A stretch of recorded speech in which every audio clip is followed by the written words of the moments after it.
I'm with the Paul K. Longmore Institute on Disability at San Francisco State University, and I'm sharing today about a project that we did working with students with disabilities on campus and contributing to the conversation about how do we add disability to diversity in tech. We at the Longmore Institute study and showcase people with disabilities and the disability experience, and we share it far and wide via disability studies scholarship, cultural events, and public education as a means for revolutionizing social views about the way we see disability. So when we were thinking about how to best proceed in participating in this conversation, we felt that what was missing were some really in-depth stories from people with disabilities who were working in the industry. So we went out and did 12 interviews this summer with people who were working in tech. Oh, that's why. Okay, wonderful. So we interviewed a wide range of people from small companies to big companies. We thought about racial diversity, gender, sexual orientation, and types of disabilities, and tried to find as wide of a range and intersectional of a range as possible, and just listen to people's stories. We shared them on our blog. Oh, if you can start the timer for me, I know I'm going to need that. Thank you. We shared them in a deeper way on our blog, and I invite you to check that out at longmoreinstitute.wordpress.com. We also presented these findings in a much larger webinar that's available on YouTube if you use the same name as my presentation today. And we just believe that telling these stories is a great way and opportunity to learn more. So the first sort of finding that we found was, tech culture can be disability friendly. We had a lot of positive stories that people had to share. They felt like, when there is this quirky culture where, there's all sorts of outside the box and you can make your workspace look however you want it to look. Or when you have, a place where you can take a nap in the middle of the day and not have it be stigmatized, or you can go and come with project-based deadlines and teleconferencing from home. All of that made it a really accessible workplace in a lot of ways for people with disabilities. And some of the participants said, I don't know why there aren't more people in this tech sector. And also people had really amazing, important stories about, disability can be tech friendly. People had to share that, it wasn't just that they were grateful to have their job, but they were like, tech needs me. I have a great story to tell. I have important work to offer.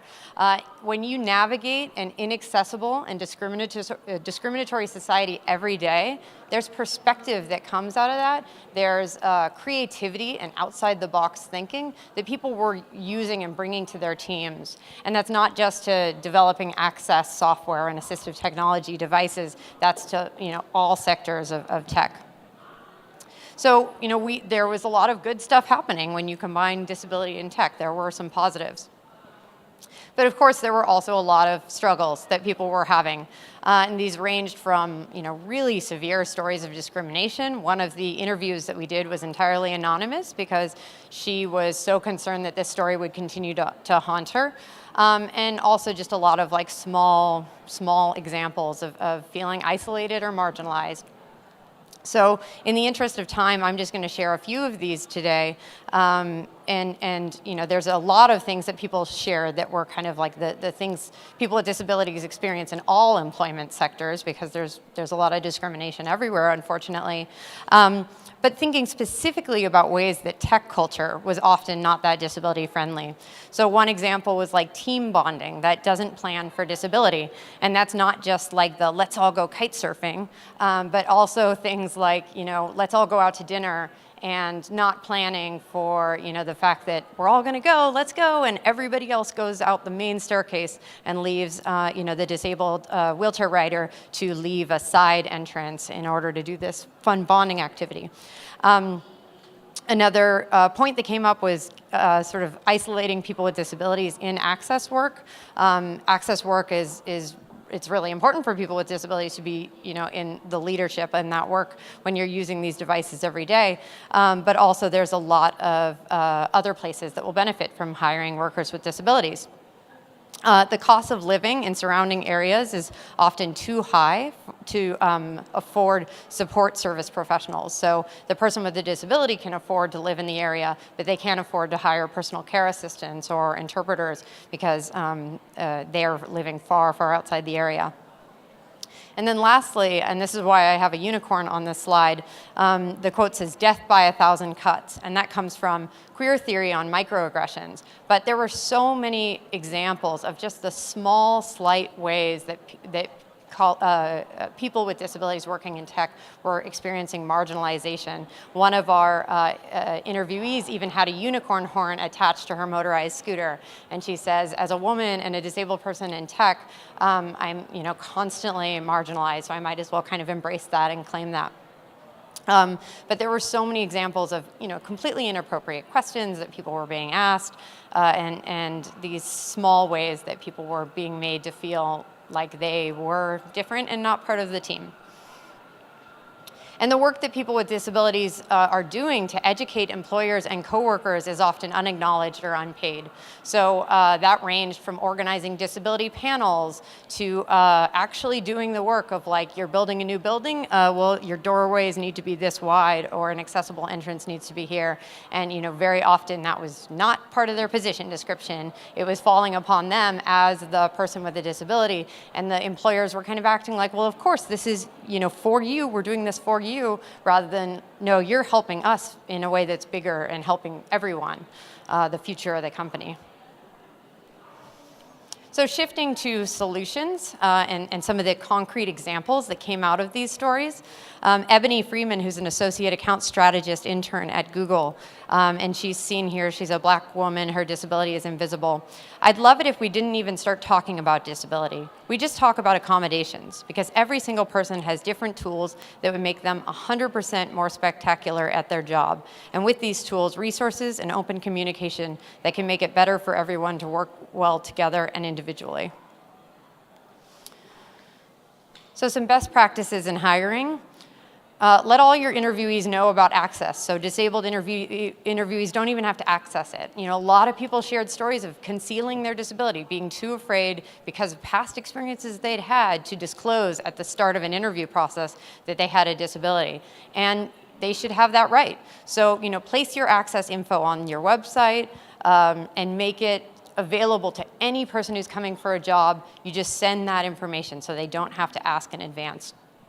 Make your accommodation statement sound welcoming. I understand that there's going to be needs from HR to have the reasonable accommodation language, but if you have a sentence before it that says, we're excited about having people with disabilities part of our company, and we recognize it's part of diversity, that's going to help somebody feel more excited to move forward with your company. Plan the interview structure without barriers. You don't have to wait to know that someone with a disability is going to come in and need it. Just plan for it in advance. Large print, if you're going to hand them questions. Don't plan on having somebody code on a whiteboard on the spot. That's not going to be inclusive. And explore partnerships for disability employment pipelines. I know a lot more people will talk about that today, but a lot of the people we interviewed had gotten their positions thanks to these pipelines and felt extremely grateful to what they had done. Best practices for retention. Facilitate education through trainings on disability that are innovative and exciting. So, it doesn't just have to be that sort of boring disability 101, disabled people are like you and me. My organization runs a film festival, so we bring that film festival into companies and organizations and share it and show great films as a way of giving your employees language for thinking about disability and thinking about some of the issues people with disabilities face and using that to broaden perceptions. Maintain a culture of professional trust for people with disabilities. We're trying to do that frequently in tech culture, but make sure that it's expanding to people with disabilities, as some of the stories that we captured showed that unfortunately it doesn't.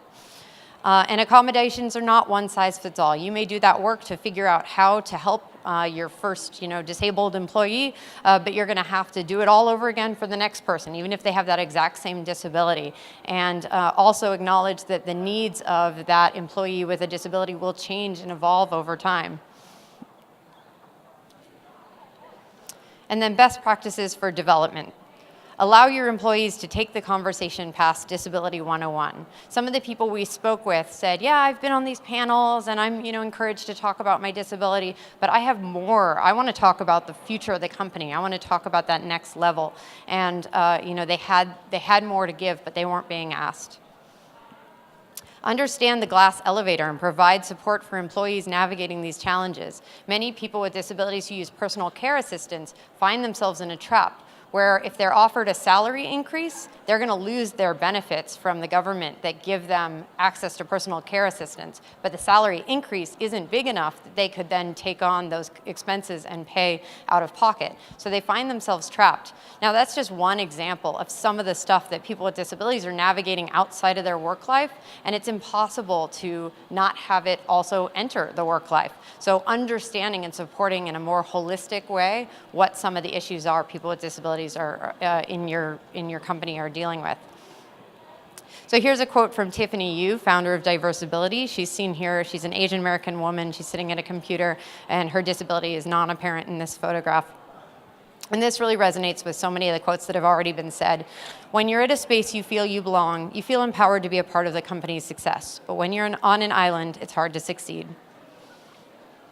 So just a last point, there's an effort in our conversation to make sure that we focus on concrete things, but don't let the focus on concrete solutions today make you think the work is ever done. One of the people who we interviewed is Josh Mealy. He's a blind engineer, and he describes really beautifully the difference between of access work where you're just focusing on compliance and the real good access work. He compares it to like when you're cooking from a cookbook versus when you're really cooking and throwing spices in and tasting the flavors. Access work is really messy and it's really hard. And if you leave here with your like, okay, well I got the 8 points of things I'm supposed to be doing better, that's just gonna barely start the conversation because it's a lot of work. Thank you, everyone. I look forward to talking to more people, sharing more ideas and resources and referrals. So I hope to meet some of you today. Thank you.